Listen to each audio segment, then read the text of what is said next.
আকাশবাণী কলকাতা স্থানীয় সংবাদ পড়ছি সুদীপ বসু। প্রথমে বিশেষ বিশেষ খবর। প্রধানমন্ত্রী নরেন্দ্র মোদী বলেছেন, যোগব্যায়াম শুধুমাত্র শারীরিক কসরত নয়, এটি জীবন ধারণেরও উপায়।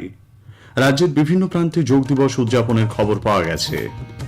নিম্নচাপজনিত বৃষ্টি এবং ডিভিসি ছাড়া জলে রাজ্যের কয়েকটি জেলায় কৃষি জমি সহ বিস্তীর্ণ এলাকা জলমগ্ন।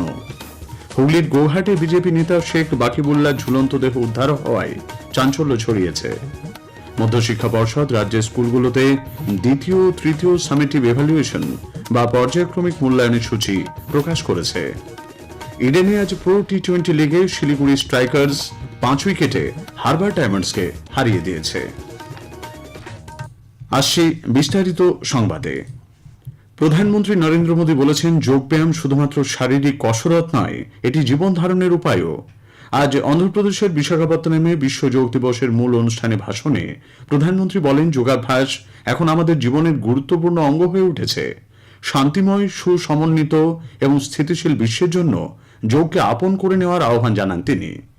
योग सिर्फ पर्सनल प्रैक्टिस न रहे बल्कि ग्लोबल पार्टनरशिप का माध्यम बने, जहां हर देश हर समाज योग को जीवन शैली और लोक नीति का हिस्सा बनाए, जहां हम मिलकर एक शांत, संतुलित और सस्टेनेबल विश्व को गति दे, जहां योग विश्व को टकराव से सहयोग और तनाव से समाधान की ओर ले जाए। এক পৃথিবী এক স্বাস্থ্যের জন্য যোগ, এই ভাবনাকে সামনে রেখে সারা বিশ্ব এবং দেশের সঙ্গে আজ এ রাজ্যেও একাদশ যোগ দিবস যথাযথ উৎসাহ উদ্দীপনার সঙ্গে উদযাপিত হচ্ছে। কলকাতার রাজভবনে বিশেষ যোগাভ্যাসের অধিবেশন অনুষ্ঠিত হয়।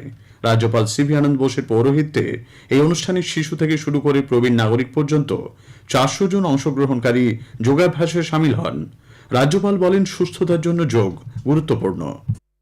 In this context of strife and strain in the world over, yoga, which tranquilizes any mind, is required even to foster international peace. See, yoga is universal in nature. Yoga connects the mind and the body. This is something which belongs to the entire humanity. It was confined to India. What our Honorable Prime Minister Narendra Modi did, he took it to the whole world. Now it is on a platter with the world, and the world is accepting it. That's certainly a wonderful achievement. We delight in that. Entire nation is with you, Neeraj. Entire nation.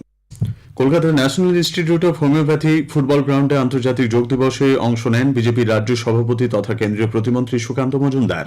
তিনি বলেন, সুস্থ থাকার জন্য যোগ গুরুত্বপূর্ণ।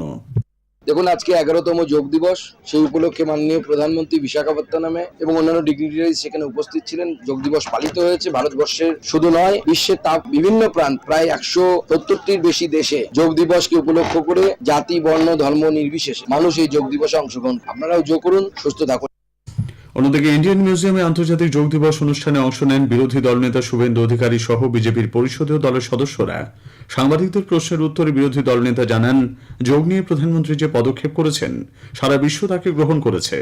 Victoria Memorial প্রাঙ্গণে কলকাতার director of ordinance এবং এনসিসি 31 বেঙ্গল ব্যাটালিয়নের সহযোগিতায় যোগ দিবস পালিত হয়। একাদশ আন্তর্জাতিক যোগ দিবস উপলক্ষে তথ্য ও সম্প্রচার মন্ত্রকের সেন্ট্রাল ব্যুরো অব কমিউনিকেশন সিবিসির কলকাতা আঞ্চলিক কার্যালয়ের উদ্যোগে 3 দিনব্যাপী বিভিন্ন অনুষ্ঠানে আজ ছিল শেষ দিন। উত্তর Kolkata national institute for locomotor ডিসএবিলিটিসের প্রাঙ্গণে আজ সকালে বিশেষভাবে সক্ষম বহু শিশু, তাদের অভিভাবকরা যোগাভ্যাসে অংশ নেন। অনুষ্ঠানে উপস্থিত ছিলেন প্রেস ইনফরমেশন ব্যুরোর প্রধান টিভি-কে রেড্ডি এবং এনআইএলডির অধিকর্তা ডক্টর ললিত নারায়ণ। কয়লা ও খনিমন্ত্রী জি কিষাণ রেড্ডি ইসিএল এর পশ্চিম বর্ধমানের ঝাঁঝরা কয়লা খনিতে এই উপলক্ষে আয়োজিত অনুষ্ঠানে সকলের সঙ্গে যোগাভ্যাস করেন। সল্টলেকের পূর্বাঞ্চলীয় সাংস্কৃতিক কেন্দ্র ইজেডসিসিতেও আজ আন্তর্জাতিক যোগ দিবস অনুষ্ঠান বিশেষভাবে পালিত হয়। অধিকর্তা আশিস গিরি বলেন, সামাজিক মূল্যবোধের পাশাপাশি সমগ্র জাতির স্বাস্থ্যের উন্নতির জন্য যোগ প্রয়োজনীয়। ভারতবর্ষের প্রধানমন্ত্রী যেভাবে বললেন যে ওয়ান আর্থ ওয়ান হেলথ, এই উদ্দেশ্যকে সামনে রেখেই আমরা ভারত সরকারের সংস্কৃতি মন্ত্রকের অধীন পূর্বাঞ্চল সংস্কৃতি কেন্দ্র বিশ্ব যোগ দিবস উদযাপন করলাম। 2047-এর মধ্যে ভারতবর্ষ বিকশিত ভারত হবে। একটি দেশ বা জাতি ততক্ষণ পর্যন্ত না শক্তিশালী বা বিকশিত হতে পারে যতক্ষণ পর্যন্ত সামাজিক মূল্যবোধ, সামাজিক স্বাস্থ্য, মানুষের স্বাস্থ্য যতক্ষণ না উন্নত হচ্ছে। উত্তরবঙ্গের শিলিগুড়ি এবং পার্বত্য এলাকাগুলিতেও ছিল যোগ চর্চার ব্যস্ততা। বিএসএফ এর 32 নম্বর ব্যাটালিয়নের হেডকোয়ার্টার সীমানগরে এদিন বিএসএফ এর 100 জন জওয়ান ও অফিসার যোগাভ্যাস করেন। আকাশবাণী কলকাতার সংবাদ বিভাগেও যোগাভ্যাসের মধ্য দিয়ে দিনটি পালিত হয়। পূর্ব রেলের তরফে বেহালা ইন্ডোর স্টেডিয়ামে যোগ দিবসের অনুষ্ঠানে অংশ নেন general manager Milind Deoskar. BR Singh হাসপাতাল এবং হাওড়া অর্থোপেডিক হাসপাতালেও দিনটি পালিত হয়। শিয়ালদা ডিভিশনে যোগ দিবস উদযাপনের নেতৃত্ব দেন senior divisional personnel officer Kundan Sahay. নিম্নচাপজনিত বৃষ্টি এবং ডিভিসি ছাড়া জলে রাজ্যের কয়েকটি জেলায় কৃষিজমি সহ বিস্তীর্ণ এলাকা জলমগ্ন।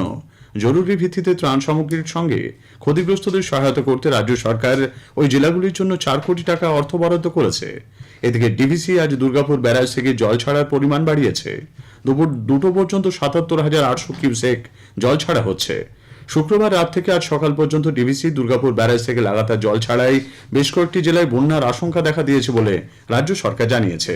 এই পরিস্থিতিতে মুখ্যমন্ত্রীর নির্দেশে রাজ্যের মুখ্য সচিব মনোজ পান্ত ডিভিসি কর্তৃপক্ষকে রাজ্যকে না জানিয়ে জল না ছাড়ার বার্তা দিয়েছেন।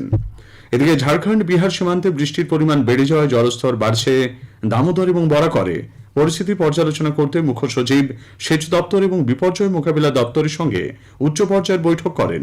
ডিবিসির সঙ্গে নিয়মিত সমন্বয় রক্ষার উপর জোর দেওয়া হচ্ছে।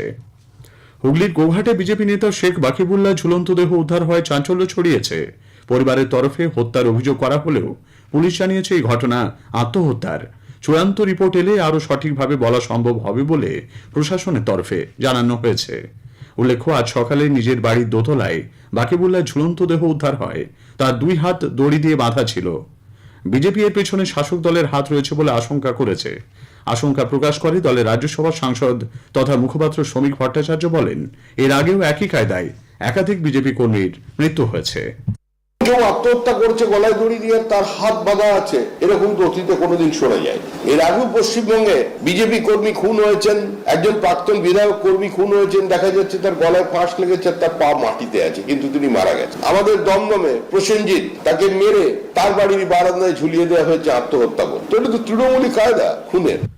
বেকার যুবক যুবতীদের কর্মসংস্থানের দাবিতে প্রদেশ যুব কংগ্রেস আন্দোলন কর্মসূচি ডাক দিয়েছে।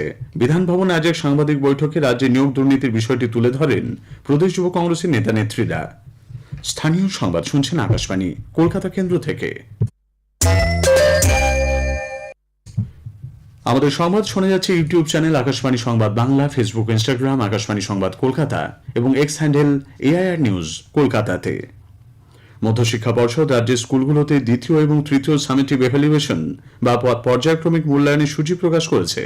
এই মর্মে সম্প্রতি এক নির্দেশিকা জারি করে বলা হয়েছে, দশম শ্রেণীর 3য় পর্যায়ক্রমিক মূল্যায়ন বা মাধ্যমিকের টেস্ট চলতি বছরের 3রা নভেম্বর থেকে 13ই নভেম্বরের মধ্যে শেষ করতে হবে। পাশাপাশি আগামী 1 আগস্ট থেকে 8ই আগস্টের মধ্যে 6ষ্ঠ থেকে 10ম শ্রেণীর 2য় পর্যায়ক্রমিক মূল্যায়ন এবং 6ষ্ঠ থেকে 9ম শ্রেণী পর্যন্ত 3য় পর্যায়ক্রমিক মূল্যায়ন আগামী 1 থেকে 10ই ডিসেম্বরের মধ্যে শেষ করতে হবে। রাজ্য সরকার জন্ম ও মৃত্যু শংসাপত্র জালিয়াতির ঘটনায় কড়া পদক্ষেপ নিচ্ছে। জেলার কোনো রেজিস্ট্রার বা সাব রেজিস্ট্রারকে এই কাজে নিযুক্ত করে আগে স্বাস্থ্য দপ্তরের অধীন রাজ্যের মুখ্য রেজিস্ট্রারের অনুমতি নিতে হবে বলে সমস্ত জেলা প্রশাসনকে নির্দেশ পাঠানো হয়েছে। মানসিক অসুস্থতা থেকে সেরে ওঠা নাগরিকদের পুনর্বাসনে পাশে দাঁড়াতে রাজ্য সরকার চালু করেছে প্রত্যয়ী হোম। বিধানসভায় সম্প্রতি এক প্রশ্নের উত্তরে রাজ্যের নারী ও শিশু কল্যাণ দপ্তরের মন্ত্রী ডক্টর শশী পাঁজা একথা জানিয়েছেন। তিনি বলেন, কলকাতা ও বহরমপুরে ইতোমধ্যেই 2টি প্রত্যয়ী হোম চালু হয়েছে। রাজ্যপাল ডক্টর সিভি আনন্দ বোস বিশ্ব সঙ্গীত দিবস উপলক্ষে শুভেচ্ছা জানিয়েছেন। এক বার্তায় তিনি বলেন, সঙ্গীত এমন এক মাধ্যম যা ধর্ম, বিশ্বাস এবং সামাজিক অবস্থান নির্বিশেষে মানুষের হৃদয়কে স্পর্শ করে। উত্তর 24 পরগনার বেলঘরিয়া একটি রাসায়নিক গ্যাস কারখানায় বিষাক্ত গ্যাসের 2 শ্রমিকের মৃত্যু হয়েছে। জানা গেছে, গতকাল রাতে শালপাতা বাগান এলাকায় ওই রাসায়নিক কারখানায় কাজ করতে গিয়েছিলেন শ্রমিকরা। একটি ড্রামে থাকা কেমিক্যাল পরিষ্কার করার সময় বিষাক্ত গ্যাসে রবি নাইচ এবং সুরজিৎ মাইতি নামে ওই 2 শ্রমিকের মৃত্যু হয়। ইডেনে আজ বেঙ্গল প্রো টি20 লিগে শিলিগুড়ি স্ট্রাইকার্স 5 উইকেটে হারবার ডায়মন্ডসকে হারিয়ে দিয়েছে। সল্টলেকের যাদবপুর বিশ্ববিদ্যালয়ের মাঠে মহিলাদের ম্যাচে স্ম্যাশার্স মালদা 11 রানে মুর্শিদাবাদ কুইন্সকে এবং হারবার ডায়মন্ড 2 উইকেটে শিলিগুড়ি স্ট্রাইকার্সকে পরাজিত করেছে। শেষ করার আগে স্থানীয় সংবাদের বিশেষ কিছু অংশ আরও একবার। প্রধানমন্ত্রী বলেছেন, যোগব্যায়াম শুধুমাত্র শারীরিক কসরত নয়, এটি জীবন ধারণেরও উপায়। রাজ্যের বিভিন্ন প্রান্তে যোগ দিবস উদযাপনের খবর মিলেছে। নিম্নচাপজনিত বৃষ্টি এবং ডিভিসি ছাড়া জলে রাজ্যের কয়েকটি জেলায় কৃষিজমি সহ বিস্তীর্ণ এলাকা জলমগ্ন। স্থানীয় সংবাদ শেষ হলো। এরপর খেলার খবর 8টা বেজে 10 মিনিটে।